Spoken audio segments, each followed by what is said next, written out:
Hi everyone! Today we are going to talk about and demonstrate the importance of leavening agents.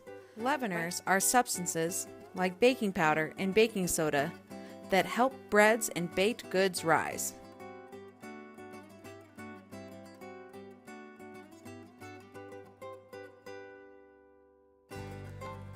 Although baking powder and baking soda are both chemical leaveners, they are very different and not interchangeable.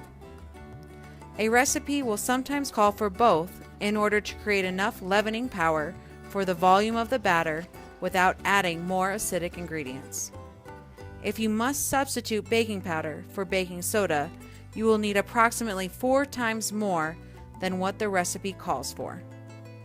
Vice versa, if you substitute baking soda for baking powder, you will need approximately 4 times less.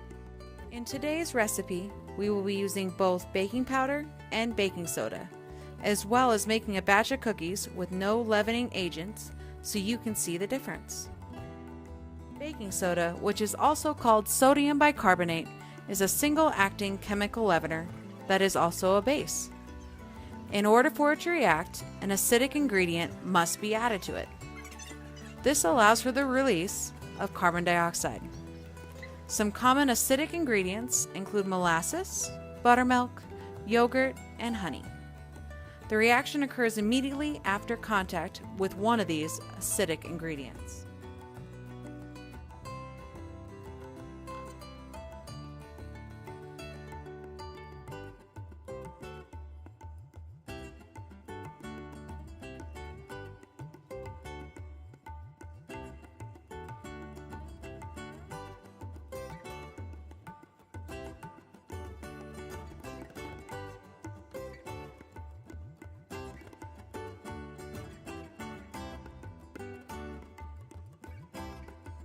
Baking powder is a combination of baking soda and an acidic ingredient. There are 2 steps of action to activate the baking powder. The first is when it mixes with the wet ingredients. The second step occurs when the mixture is heated. This reaction is slower than baking soda alone because of the double-step action.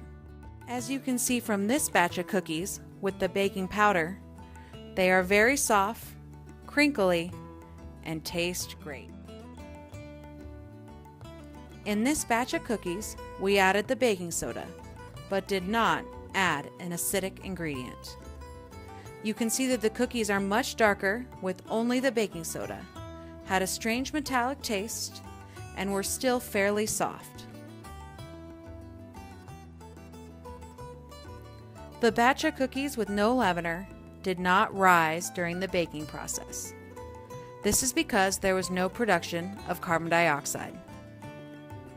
These cookies turned out flat, smooth, and very hard.